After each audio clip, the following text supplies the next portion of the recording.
జగిత్యాల జిల్లా మెట్పల్లి పురపాలక కమిషనర్ మోహన్ పేరిట పలు దుకాణ యజమానులకు ఫేక్ కాల్స్ రావడం స్థానికంగా చర్చానీయాంశంగా మారింది. పట్టణంలోని ఓ బేకరీ యజమానికి దుండగుడు ఫోన్ చేసి మున్సిపల్ కమిషనర్ మోహన్ మాట్లాడుతున్నానని చెప్పినట్లు బాధితుడు తెలిపాడు. బేకరీ లైసెన్స్ ఫీజు 14,500 చెల్లించాలని, లేకుంటే చర్యలు తీసుకుంటామని బెదిరించాడన్నారు. దీంతో 14,500 రూపాయలు దుండగుడు చెప్పిన నెంబర్కు ఫోన్ పే చేసినట్లు బేకరీ యజమాని తెలిపాడు. అనంతరం వచ్చింది ఫేక్ కాల్ అని తెలుసుకుని వెంటనే మెట్పల్లి మున్సిపల్ కార్యాలయానికి వెళ్లి కమిషనర్ మోహన్ కు ఫిర్యాదు చేశారు.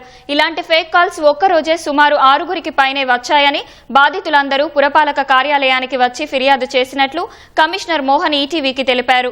ఈ విషయంపై పోలీసులకు ఫిర్యాదు చేస్తామన్నారు. ప్రజలు ఎవరు కూడా మున్సిపల్ కమిషనర్ పేరిట ఫోన్ వస్తే నమ్మొద్దని మోహన్ తెలిపారు. ఎలాంటి లావాదేవీలు చేయవద్దని, ఈ బకాయి ఉన్న పురపాలక సిబ్బంది నేరుగా వచ్చి డబ్బులు తీసుకుంటారని కమిషనర్ తెలిపారు.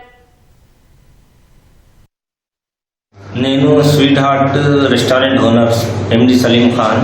నాకు ఇలా 2 గంటలకు కాల్ వచ్చింది మున్సిపల్ కమిషనర్ మోహన్ గారని ట్రూ కాలర్ మీద. మీ ట్రేడింగ్ లైసెన్స్ 15,000 డ్యూ ఉన్నది, కట్టాలా అన్నారు. సార్ 15,000 కాదు, నేను 8,000 అంటే టైం అయిపోయింది, ఫైన్తోని 15,000 కట్టాలంటే నేను హడావుడిలో స్కానర్ పంపిస్తున్నా, కొట్టండి అంటే నేను సరే అనుకొని పైసలు కొట్టినా. మున్సిపాల్లో వచ్చి అడిగితే సార్ అంటుండే ఇది ఫేక్ కాల్ అని అంటుండ్రు, సార్ నంబర్ కాదట.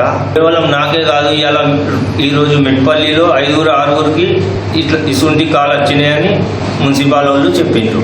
వివిధ వ్యాపారస్తులకు మున్సిపల్ కమిషనర్ గారి పేరున ఫేక్ కాల్స్ అన్ని వస్తున్నాయని వచ్చిండ్రు. ఎవరు ఆ ఫేక్ కాల్స్ అని నమ్మొద్దు, ఎందుకంటే మున్సిపల్ నుండి ఎలాంటి ఫోన్లు రావు, డబ్బులు కట్టమని చెప్పి మా దగ్గర కలెక్షన్ బాయ్సే ఉంటారు, వాళ్ళే వస్తారు. మీ దగ్గర లైసెన్స్ల కొరకు మున్సిపల్ కమిషనర్ మోహన్ గారి పేరు మీద ఎవరో ఫేక్ కాల్స్ చేస్తూ సైబర్ నేరగాళ్ళు స్కానర్ పెట్టి మీ లైసెన్స్ ఇంతుంది అంతుందని కట్టమని ఇది చేస్తుందట. అటువంటి వదంతులు ఎవరు నమ్మద్దు. ఎవరైనా వాళ్ళు ఫోన్ చేసినటువంటి వాళ్ళని ట్రేస్ అవుట్ చేసి పోలీసులకు అప్పచెప్పడం జరుగుతుంది. ఖచ్చితంగా ఎవరు సుఖం మోసపోవద్దు. మున్సిపల్ నుండి ఎలాంటి ఫోన్లు రావు.